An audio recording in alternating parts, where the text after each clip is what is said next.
Alright, this is simplifying expressions. This goes along with your student handout 1 out of your binder. So if you haven't all turned to that page, get there now.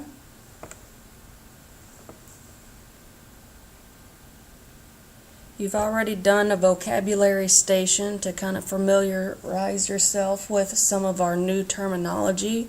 I'm going to be using some of that and going over that.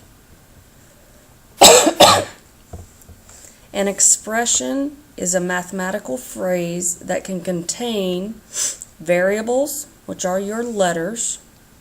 If you want to write that above, letters.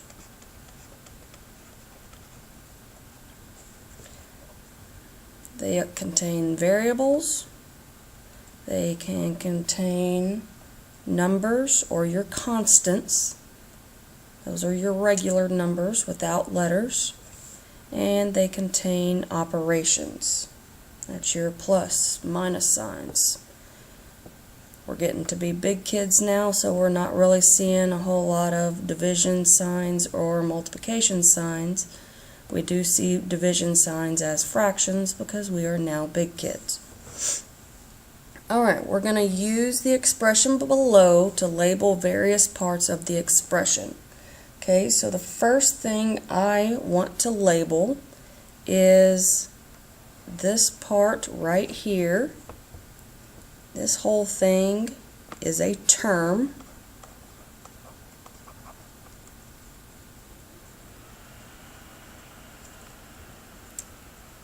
This is another term. But actually this whole term here is also, it's a positive 12, has no letter on it, so that is our constant.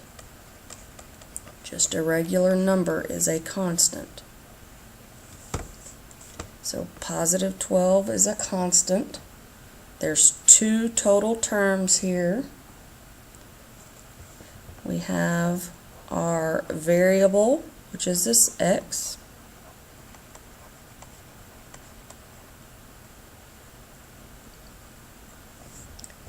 And this negative 6 here is our coefficient. Coefficient is the number that sits in front of the variable.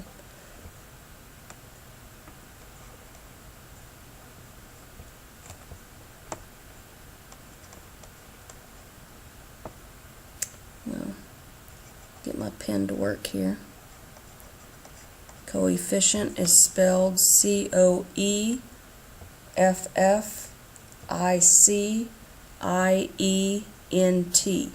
Negative 6 is the coefficient. So coefficient is negative 6. The variable is x. The constant is positive 12. The sign in front goes with it. That's why this one's a negative 6. There are two terms here. Alright. And this is also just our operation, but it's acting like a positive for that 12. Moving on.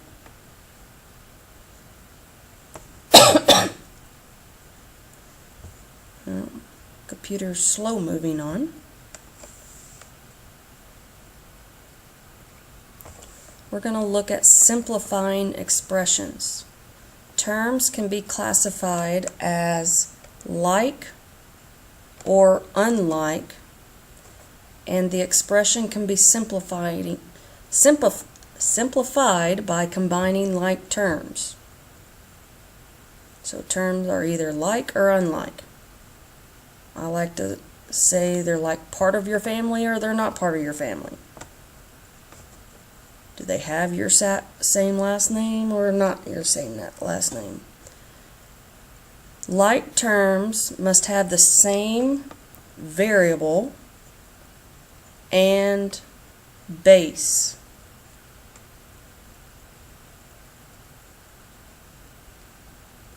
Base is kind of talking about the same exponent. So if I had an exponent on a variable to the power of 2, Well, I couldn't add my exponents together, and this one be a power 3, that one a power 2. They wouldn't be like bases. So they have to have the same variable name and same powers. So in this example, 7x and 9x are like terms. They both have the same last name of an x. So we're considering them related. Okay, 4D and 4G are not like terms because they have different last names, different variables.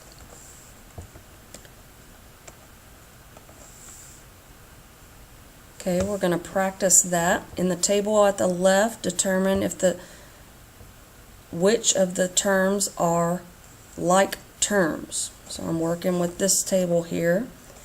Looking at all 4 terms here, I need to list the ones that's alike.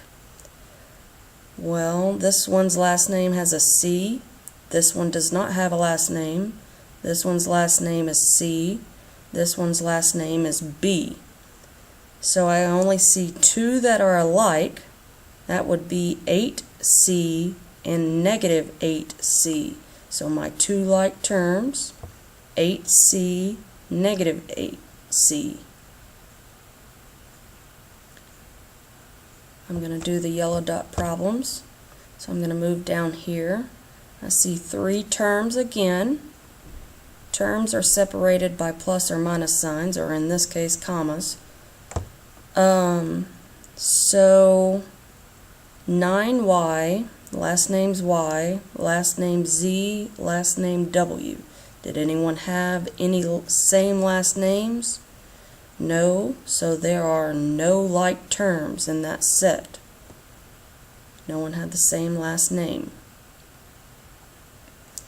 This next one, even though there's decimals, doesn't matter. I'm still looking at last names. I need to find who's alike. 0.5T, 1.5T, 2.5. Well, 2.5 doesn't have a last name. These 2 had a last name of T, so the 2 that are alike are 0.5T and 1.5T. If it doesn't have a variable, we call it a constant. So that was acting as a constant. This one, I have a constant of a 0, constant of a negative 8. Both of those don't have last names. This one has a last name of R. So I have 2 constants that's alike. They don't have last names. They're still like terms even though they don't have last names. They both don't have last names, so they are alike. The 0 and negative 8, their last name is constant because they are known as a constant, not a variable. Okay, it says in the table at the right, determine if the terms are like or unlike. So I have 29 and 29 squared. That's the bases I was talking about a second ago. Well,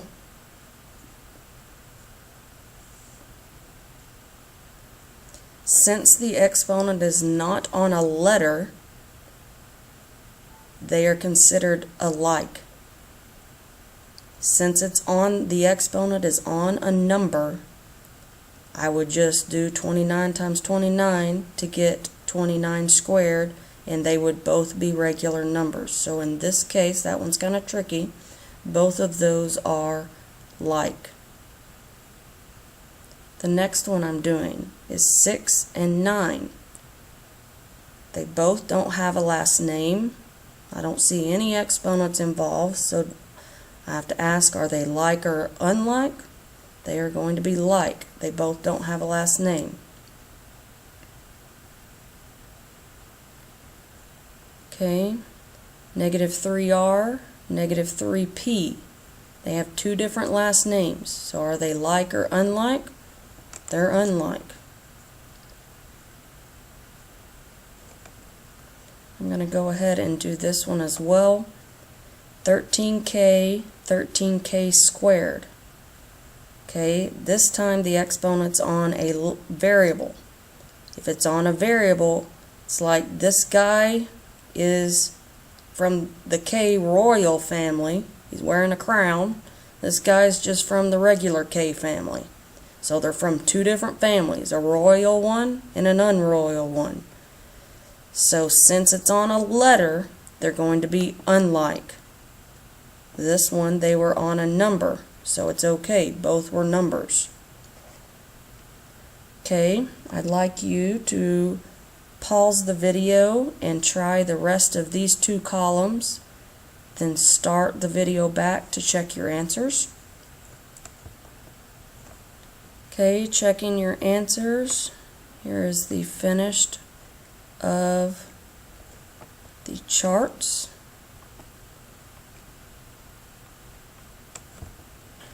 You can pause the video so you can check your work. Moving to the back side, we see it says only like terms can be combined. You can only combine like people. The Robinson family ordered snacks at the state fair. They bought the following drinks. We're going to use the letter D, they said. Pizzas, using P. Ice cream cones, using C. So they bought all of this. All math is a bunch of shortcuts because we didn't want to draw a bunch of pictures all the time. So I need to replace all of these images with letters because I wouldn't want to draw these. So pizzas stand for P, so I'm just going to go through and write a P over top all my pizzas. And I see I had a total of 5 pizza slices ordered. Then sodas is considered drinks, D, so I'm going to go over all my sodas and write a D. And I see that there were 3 drinks ordered. And then over my ice cream cones, I'm going to go and write a C, and they just ordered 2 ice cream cones. Okay, they first want us to write an expression representing their purchase. So I'm just going to translate all my letters down here. But when you're writing your bill out, are you adding all your items together, multiplying, dividing? What are you doing at the checkout? You're adding them together. So I have a P plus another P plus a D plus a D plus a C plus a P plus a C plus a P plus a P plus a D. Whew, that still was too much writing for me. But it was easier than drawing the pictures. So I wrote an expression using my variables of what I purchased. So I can pretty much see right here what all was purchased. Now I'm going to simplify it by combining like terms. So I'm going to combine all my pizzas together. And I see that I had how many pizzas? 1, 2, 3, 4, 5. So I had 5 sets of P's. Or I could sit here and write 5 more P's all out. But I don't want to. I'm lazy. Math people are lazy. So we came up with shortcuts and we said, hey, we have 5 P's. And then next for drinks, I had 1, 2, 3 drinks. So I had 3 drinks. I could have written 1, 2, 3 D's. But I'm lazy. I want to write that I have 3 D's. And ice cream cones, I had 2 of them. 1, 2. I don't want to write them all out. This was much easier to say I have 5 pizzas, 3 drinks, 2 cones, instead of having to write it all out. So that's where combining like terms is handy. And that's basically what we're doing, the whole thing, combining like terms. So let's practice a few. I can't ever combine pizzas and drinks because those are different last names. They're different letters. Drinks will never be pizzas. Pizzas will never be drinks. That would be pretty disgusting.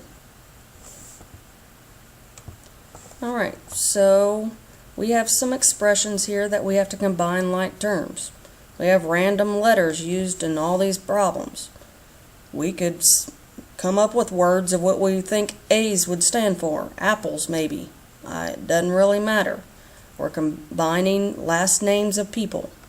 So what I like to do is I like to go through the problem and square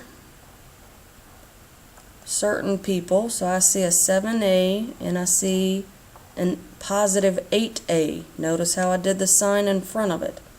These two had the same last name. So squares could be combined. This guy's left out, this -6. He don't have a last name of A. He don't have any other circles to combine with. I can only combine my squares. So I have a 7A and a positive 8A. How many total A's do I have? It says I have 7 written here, 8 written here. So how many total A's do I have written? I have 15 total A's. Any more circles I can combine? No. So I'm just going to write what's in that one circle. And then I have -6 of something. I don't know what it is. And that's my simplified expression by combining like terms. Okay, I'm going to try number 4. I see I have a D, and a D. So I have 3 different D's. So I'm going to use all squares. I have a -3D, a positive 8D, and a -5D. Okay, well, how many I'm going to take my negatives. -3D and a -5D are same sign, so I'm going to add and keep. How many total negative D's do I have? I had 3 here, 5 here, so that's a total of a -8D. Then I have this plus 8D I have to handle. So now I have a -8D and a positive 8D. Well, if I have negative D's and positive D's cancel out of the same number, I have 0 left. So my answer should be 0 in this case.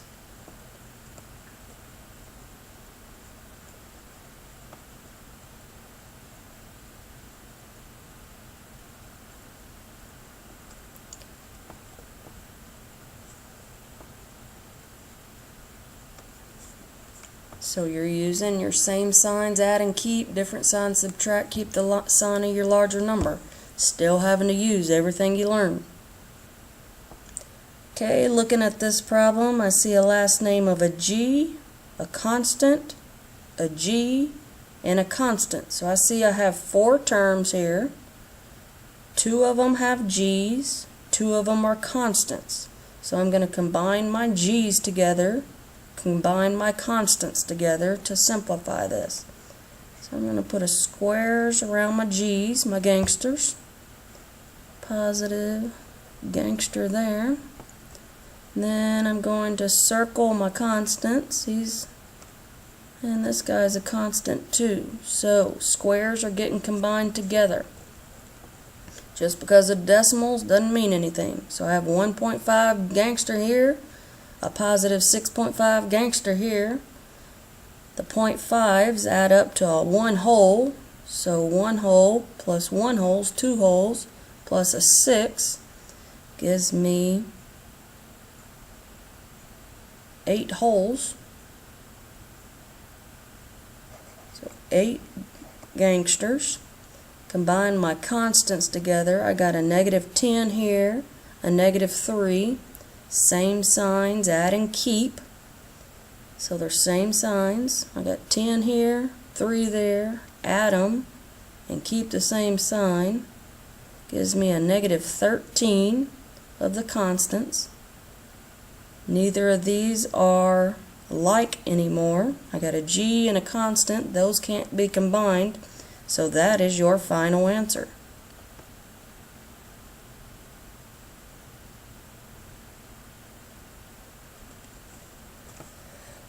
You don't always get a regular number as a final answer. When you're simplifying, you're just getting it as simplified as you can, combining all your extra people. You'll freak out on 8 just because there's fractions, but most of the fractions are easy. Look, they gave us halves and the same denominator. How nice of them. And I see this term last name is an H, this term's last name's an H, this term's last name's an H, and this is a constant. So I have 3 terms that's constant, and the 3 terms that have variables of H, and the 4th term is a constant of a -1. So all these H's here are getting combined together. Well, I have a half of an H and 3 halves of an H plus 2H. Okay, then I'll have my something H and a leftover of a -1. I want y'all to work together and see if you can't handle those easy fractions right there to see how many H's you would have. Then you're going to try these 5 problems that's left over and buzz me when you are ready for me to check.